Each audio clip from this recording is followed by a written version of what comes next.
Good evening and welcome to News Central 34. I'm Brittany Kuhn. And I'm Deanna Falzone. There are only a few hours left before a government shutdown. Right now, Republicans and Democrats are racing to avoid it. The deadline to reach an agreement is midnight tonight. While parties are negotiating behind closed doors, in public each side is blaming the other. If they don't reach an agreement by the deadline, certain parts of the government will close down and 800,000 workers will lose their jobs until an agreement is reached. This includes furloughs of non-essential workers and a range of services that will stop. Essential services such as law enforcement will continue. Michigan senators and representatives are still hard at work in Washington as Reid, Boehner, and President Obama continue negotiations. Congressman Dave Camp spoke with News Central 34 earlier today from Washington, D.C. and told us all this could have been avoided last year.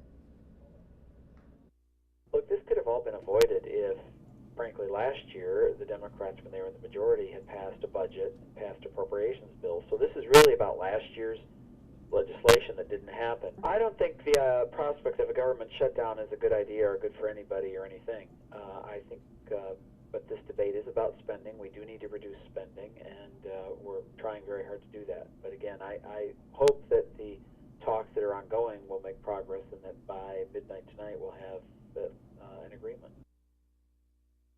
A Barrington man is facing up to life in prison.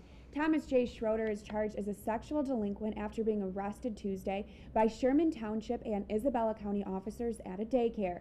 Schroeder admitted to masturbating in the parking lot. Officials were investigating reports of a suspicious vehicle in the daycare parking lot as witnesses saw a man get into the van and not come out for up to 90 minutes.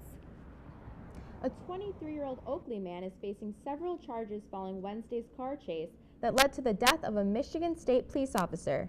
Police say Carl Entrekin led police on a chase throughout Saginaw communities. Entrekin was arraigned yesterday on a 15-year felony of first-degree fleeing and eluding, along with 4 other misdemeanors. State Trooper Jeffrey Werda died when his cruiser flipped into a ditch en route to assist deputies in Tamath Township. Neither speed or weather conditions seemed to be a factor in the crash. Michigan is seeking federal funding by the U.S. Department of Transportation for high-speed railroads. Michigan is one of 24 states applying after Florida turned down the money.